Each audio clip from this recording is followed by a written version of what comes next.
What we like to do to wrap up a session of Saturday University is to have a roundtable discussion that involves all of our panelists. That said, are there questions or comments?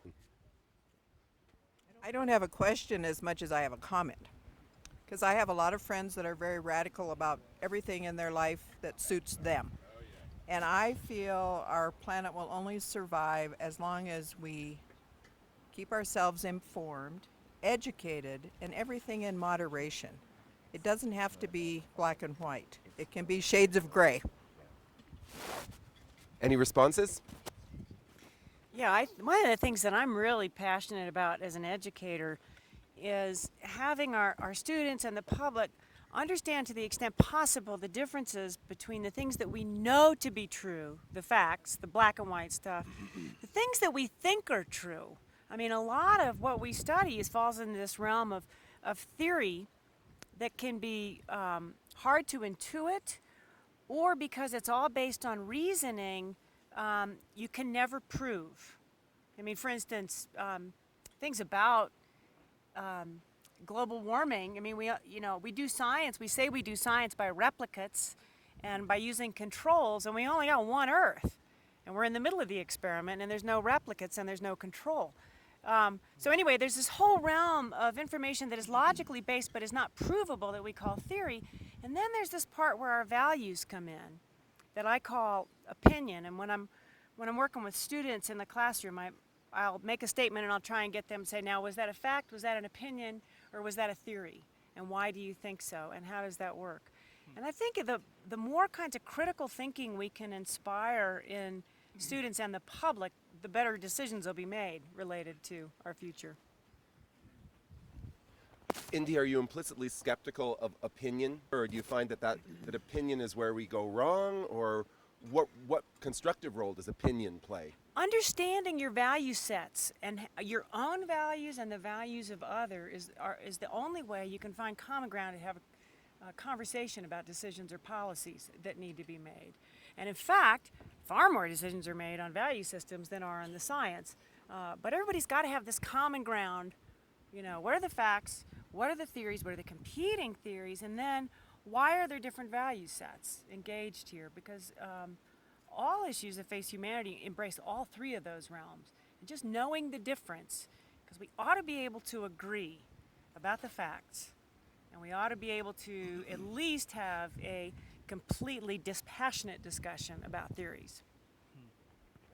I'm thinking in relationship, Jake and Indy, to your talks. Both of you were talking about science, pure science, theoretical aspects of your scientific research, but maybe another form of charismatic fauna that you have to deal with is the politician and the political world. And I think both of you, probably for really good reasons, shied away from that. But how in each of your work do you see politics playing a role, and how best do you, as in the scientific community, try to negotiate between the scientific world and the political world, which brings other kind of values and considerations to bear? Most of us trained scientists are trained to pay no attention to politics. To answer questions inspired by curiosity or how important we think the question is for the future of humanity. So we're inspired to ask logical, objective questions, which probably doesn't mean that we're not influenced to some extent by our own value systems in asking those questions. In my role at the University of Wyoming, I had never encountered politics before I became director of the Haub School of Environment and Natural Resources, and spent about 2 years completely befuddled by trying to figure out why politics should have anything at all to do with science. I mean, I just represent a naive scientist. Am I doing okay, guys? I mean, this is us, right? We just do science, right? And then people called who were mad about results of science and things that are coming out. So I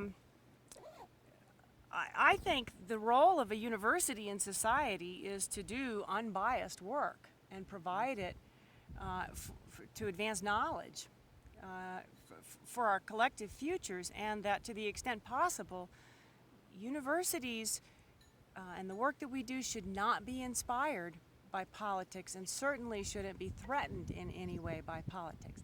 That said, I now wear an administrative hat.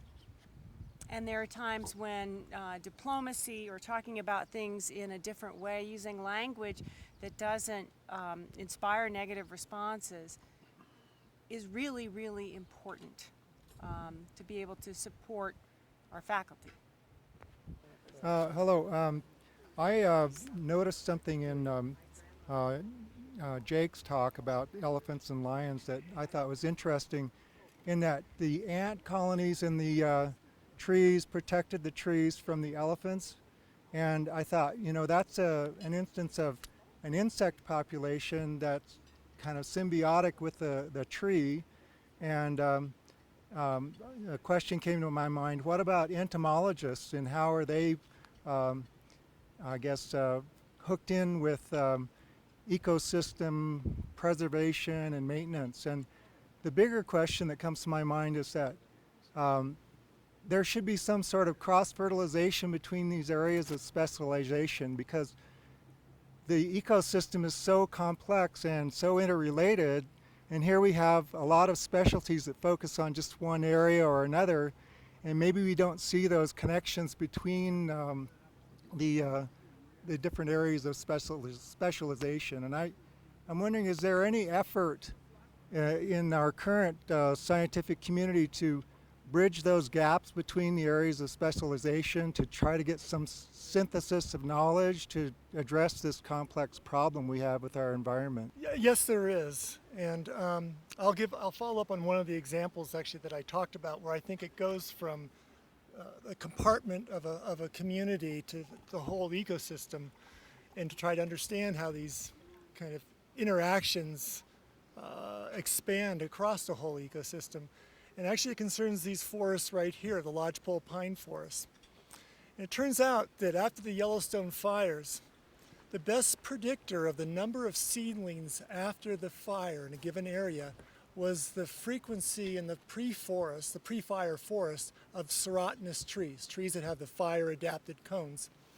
So forests that had, let's say 70% of the trees were serotinous, there would be a couple 100,000, maybe 200, 300,000 seedlings per hectare. High density, the dog hair thicket of growing into. Stands that had 30% serotiny had, I think, 50,000 seedlings. And the ones that had 2 or 3% serotiny had 15 seedlings per hectare. So tremendous variation. And it turns out the number of seedlings per hectare then determines the plant communities after, whether it's a dense forest or a meadowy, what influences the insect communities, influences the bird mammal communities, influences the biogeochemistry of the streams and the soils. And guess what drives that variation in serotiny from stand to stand? It's the selection by the squirrels.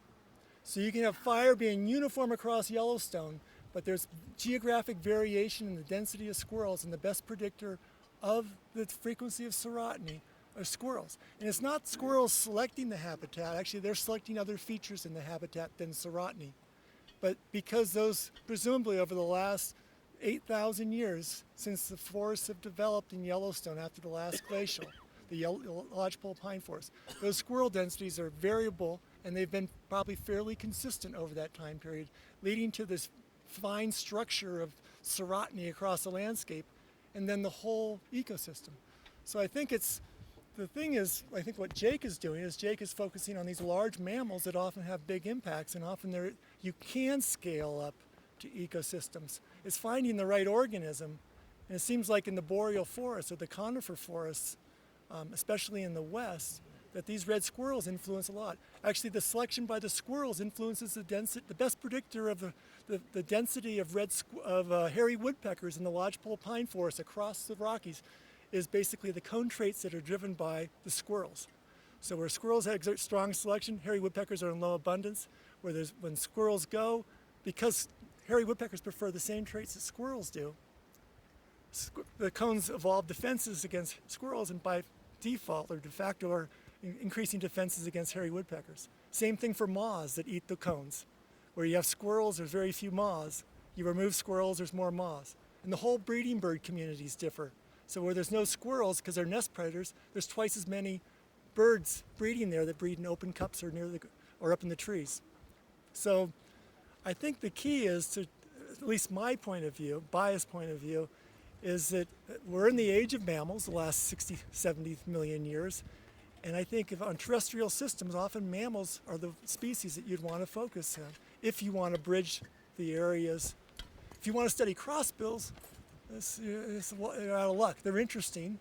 Aesthetically, I I enjoy it. I'm passionate. It enriches my life, just like art enriches your lives. And also, I like to know how things evolve and the processes that are important. But I think they're basically ornaments on the tree, and they're fun to look at. But I think mammals, in terms of, and certain termites, maybe ants, other people would argue, would be species that you could actually look at a component and expand. Institutionally, I think there's a lot more support for work that crosses disciplines. Funding agencies now have programs that are aimed at, for instance, funding individuals who are working across disciplines to approach problems. Even, not just the disciplines you named were all biological, but across the social sciences and the humanities as well. And an example at the University of Wyoming is our new Biodiversity Institute that brings together biologists, including the three of us, to look at issues together who come from very different disciplines in background.